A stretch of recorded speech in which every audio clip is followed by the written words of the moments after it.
In this meeting, this is the FDIC meeting. I'm going to show you a couple of different sound bites here. This is amazing. Watch. Should be accessible when people need to know, but I don't think you have much hope of reaching a public that doesn't have a professional need to know. I completely agree with that. I almost think you'd scare the public if you put this out. Like, why are they telling me this? Should I be concerned about my bank?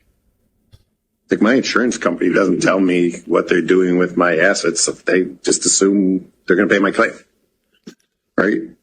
I think you've got to think of the unintended consequences of taking a public that has more full faith and confidence in the banking system than maybe people in this room do.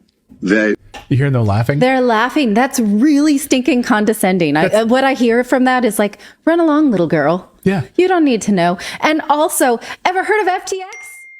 Because, yeah, we don't like that. When we realize that people are doing stuff with our money that's untoward. Turns out not a great idea. So we don't have faith in the banking system in here, and they all laugh. They're like, yeah, none of us do. We're the FDIC. We can't tell the little people what's really going on here. It will just scare them, and their little brains can't handle it. Because if they do, oh my God, they might panic, and they might actually want their own money that they worked 40 years of their lives for.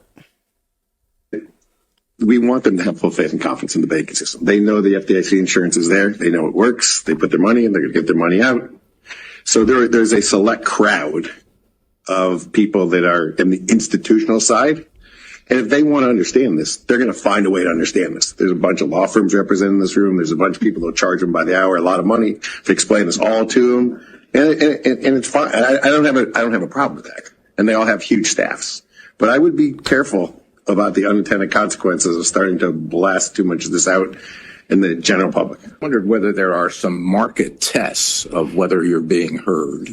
So there's no adult in that room. Like, yeah, that's fine. I think about anybody there who's like, maybe that's a little unethical. Should we have lunch on that? Should we think about that for a minute? No, because they keep going. And that's just the first little chunk of this. So you're too stupid. We don't want you to know, the average person to know about this. If you're wealthy and you're plugged in, you've got a large legal team and you can pay people by the hour to figure all this stuff out. Yeah, you can figure it out. I mean, the average person has a point. He does have a point. The system is rigged. Because like when they announced there was a pandemic, a viral infection, toilet paper was like impossible to get. There was a run on toilet paper. So I get that the fact that there would be a run on the banks, and it could devastate the banks, It will. Because people, yeah, totally. Because of the way that they're structured. Exactly. It's a scam. It's a scam. And the great house of cards is going to come down. When the collapse comes, the FDIC admits that they will send out an announcement. So get ready for this. They admit they will send out an announcement and they will tell us not to use money. This is how that's going to go down. They tell us that they plan on telling us on a Friday night. See if you can guess why they would tell us on a Friday night that the banking system has collapsed. Don't worry, don't use any money. We'll figure this out and we'll take care of you or not. We'll tell you on a Friday night. Listen to her explain when this will happen. Watch. How would we use targeted guarantees to allay concerns about excess cash use? There's a lot of questions here. And so, there are a lot of things we've been thinking about, and what we want to hear from you today is what you think the priorities would be in order to go about setting expectations appropriately in public about how we would execute Title II, so that if and when we do have to have that announcement on Friday night, ideally Friday night, that people are in a position to receive it, understand it, and say, yeah, that works. And we can see how this will happen. Of course, there will be doubters, but there's a lot of things going on. Your financial future is at your fingertips with Intel Fin AI platform. With our Okay, thanks for that. So Friday night, of course, in the banking system is closed.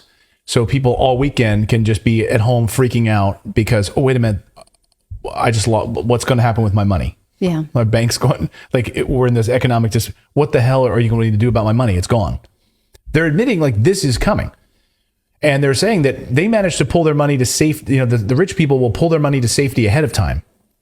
But most people were totally screwed because they weren't in the know. This is what happened in 2020, right? Those people got screwed because they weren't in the room where it happened.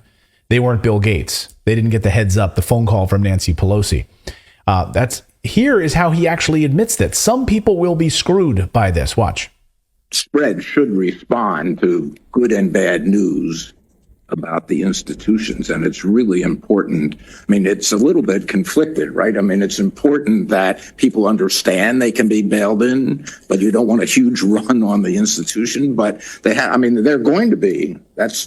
And it could be an early warning signal to the FDIC and the primary regulators when these things happen. And there may be some other prices. This is similar to what Jay was saying in the market, that you can tell whether people understand who's going to be protected, who isn't going to be protected. It would be, I think, an interesting study to look at the evolution of market prices in a situation like March of 2020, for example, and see whether people understood what might happen.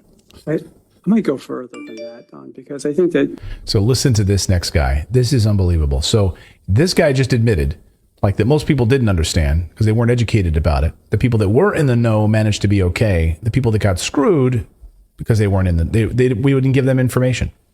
Listen, though, to the next guy. You look at the evolution, I think we have to sit down and talk to long-term debt investors and make sure that they, as a stakeholder group, fully understand bank debt today is not what it was before.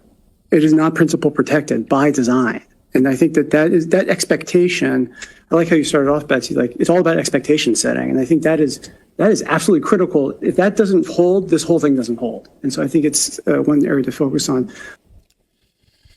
So if the expectation doesn't hold, then this whole phony house of cards collapses, is basically what he's saying. Did I read that wrong?